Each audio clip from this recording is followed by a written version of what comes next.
Oppadii, sõbrad, pärismaalased. Kutsun, lähme käime rabas. Koos rabas ja hops, käisin ära korra, tõmban tagasi. Lähme käime koos rabas ja arutame seda rabalugu.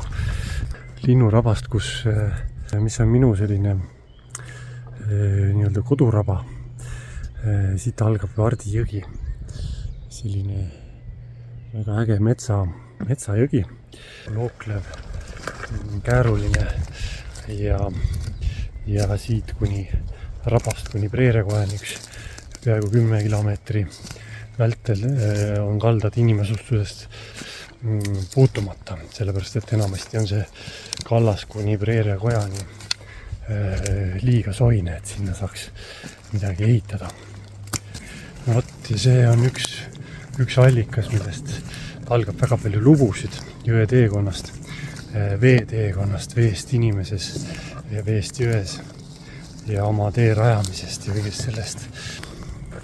Aga lageraba, linnuraba, Karbola, Balti jää, Paisjärve aegse rannikuala ilmselt üks lahesoppidest, mis täna on siis rabaks saanud ja enne rabaks saamist veel ilmselt olnud ummikjärv ehk lahesopp. Kui meri taandus, jäi siia ilmselt selliste vettpidavate nõlvade vahele mingisugune päris suur järvelomp, mis hakkas soostuma ja täna siis saame me nautida siin juba sellist circa 6 meetri paksust turbakihti, mis on siis circa 10 000 aastat saanud siin järve põhjast hakata üles kasvama ja täna süükseks võimsaks elukaks muutunud. Nii et jaa, siin linnuraba nimi, seal läheb, ajasime Metsise kanalendu, äkki jäi peale ka. Et linnuraba nimigi on nagu väga selline tore ja võimas, sellepärast et seesama Balti jää, Paisjärve lahesopp ja pärast siia jäänud järvelahmakas, soostuv järvelahmakas võis olla jääaja järgselt tõeline linnuparadis. Arktilised linnud ilmselt tulid siia pesitsema, sest põhja pool oli veel jääkilp ja meil oli siis juba võimalus olemas. Nii et linnuraba nimi on tegelikult selline Varbola piirkonnas väga äge nimi, sest tõesti, siin oli rannik ja kui täna on nihkunud see rändekoridor ja ka paljudele lindudele pesitsuspiirkond Matsallu, siis Matsalu nii-öelda algusots on tegelikult siin Kasari lätetel ja linnurabas. Nii et see nimi on väga sobiv sellele rabale. Nii et üks väga eriline ja huvitav raba. Ja aga nüüd paneme rätsad jalga ja läheme siia linnuraba peale siis käima ka. Et saame käia Balti jää, Paisjärve nii-öelda lahesopi peal natukene huitamas, hõljumas. Sellepärast, et tegelikult on ju raba oma konsistentsilt suuremas osas ikkagi endiselt vesi. See, kui palju turbasse mahub vett sisse, see on nagu hämmastav tegelikult, mille peale me üldse ei mõtle. Et meie jalge all rabas on õige vähe tegelikult sellist mineraalset materjali, mis hoiab meid üldse selle asja peal, selle veekoguse peal. Nii et selline tore võimalus käia vee peal. Aga paneme rätsad jalga ja hakkame siis vaikselt astuma.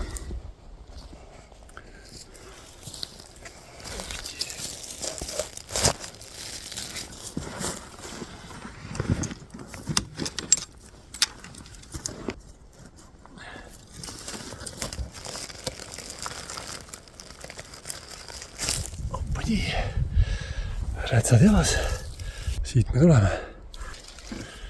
Küsime ikka raba, sest luba ka. See vana, 10 000 aastat vana ürgelukas siin ilmselt väga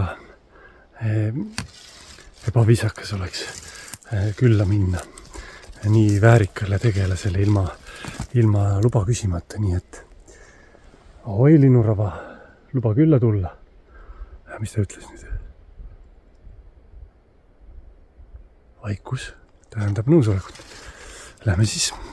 Siin on hästi näha, raba peal on vesi ja see vesi läheb sinna, kus me räätsad jalga panin just, sinna alla auku. Aga siin on ta palju meeter kõrgemal kui seal kõva maa peal.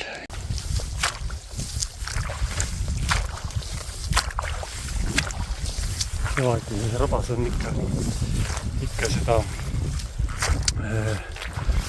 pinnavett ka, et siin suvekuudel see mõnevõrra kaob ära sinna selle pinnase sisse. Aga praegu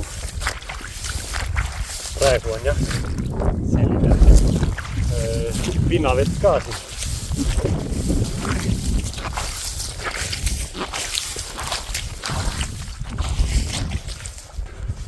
Siuke lugu.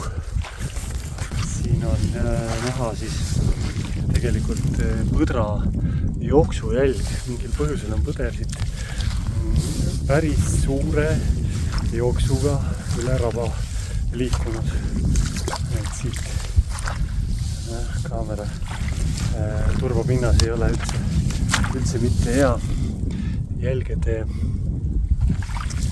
jäädvustamiseks või näitamiseks, aga vilunud kui silm on väheke vilunud selle asjaga, siis üht-teist saab ikka turbopinnasest ka välja lugeda. Ja vahel on isegi pehme käpp, karu, päris selged jäljed mõne lauka äärde.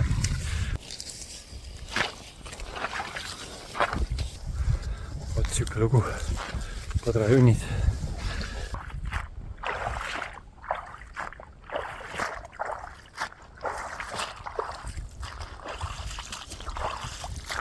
Siin olen hälve peal. Hälve on siis, raba hälve on selline õhukese turbasambla vaibaga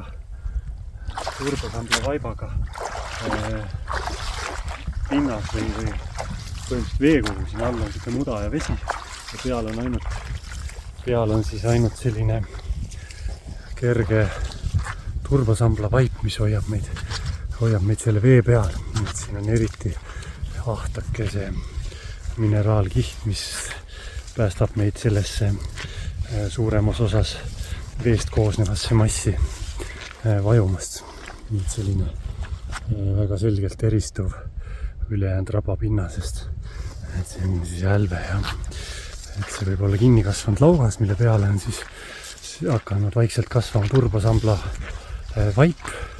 Ehk et laugas on siis väike järvekene rabas. Selline lahtine veekogu, mille juurde me kohe jõuame. Et see ees ta siin on. Nii. Seal on siis sellised pikad laukasoonikud.